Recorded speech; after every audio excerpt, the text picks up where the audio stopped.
you doing? Good, how are you? I'm good. Oliver, I was on your Instagram and you had up a poster of Emily and you said it's basically the sex education haunting crossover you didn't know you needed. Yeah, that was my caption. That's why I'm not on Instagram anymore. That's why Emma swiftly left Instagram after that went up. That's nice. What can fans expect? Because I read that and went, ha, ha, ha. And then I went, actually, there is a bit of a horror. I was joking when I said it. But sorry, we didn't listen to the question. Well, I was going to say, I read it and I went, well, he's sort of right. There is a bit of horror and it is a coming of age tale. Like, what can people expect from this?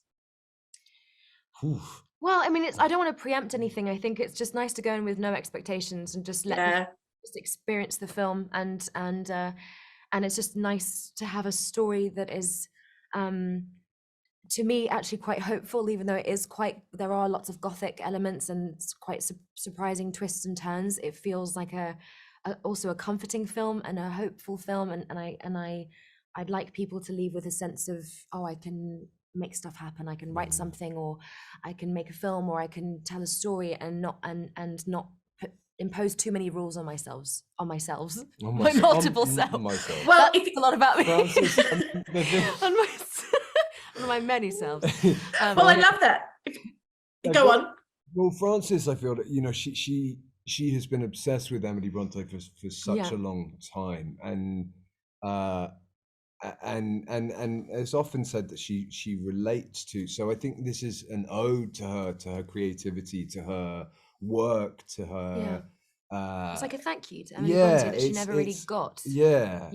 It's quite a special it's quite a special film, special movie. I love all the relationships in this, and it looks like they're real, and I know you're acting, I'm not that naive, but but you guys did get to hang out and live together during the filming of this. How did that help, and what are some of your favorite offset memories that you have and you can share?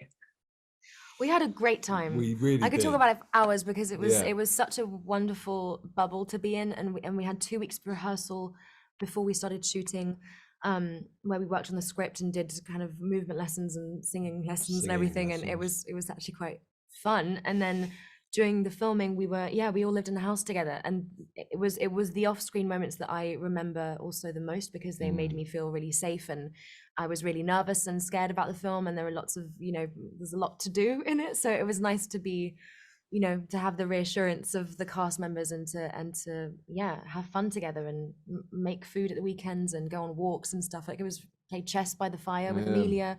So like it was really wholesome. It really was, really and I feel like without like sounding like actor cliches, but we really did like have an incredible. It was incredible, and as well we shot it during. Was it still lockdown? I think it was the second lockdown. It was the second lockdown. Point, so COVID was still very much. So the fact that we were up in the middle of nowhere in Yorkshire, all living in this house together, there was something, and getting to sort of do this film, really make singular. This film. It was a real. I feel like I have such incredible memories of it. Yeah. Bramwell says to Emily, "What do you want to do with your life?" And her response to begin with is, "I don't know." When did you guys know that acting was the life for you? As soon as I came out the womb. I was 2 years old. Did a tap dance. Did a little tap dance. Showbiz, honey. Showbiz. No, I don't know. I don't know when the clincher was. I don't know. I don't really have a decisive moment. When I finished uni, I decided to move to London and start auditioning for drama schools, and become an actor. But it was always there. It was always like a sort of a dream, a distant dream, but I didn't really think it was a doable thing, I think. But I don't know if when you were a kid, I was always playing all the time, making up imaginary stories and things, and putting on shows for my family, and whether they wanted them or not. Indeed. I like it's quite a seminal. I remember going to see Home Alone, the 1992 film. Classic. And just being like, oh my God, that's a job, and became like quite obsessed with the fact that you could do that, and then so I was stupidly young. But it's one of those things that I look back on and I'm like, was this the smartest?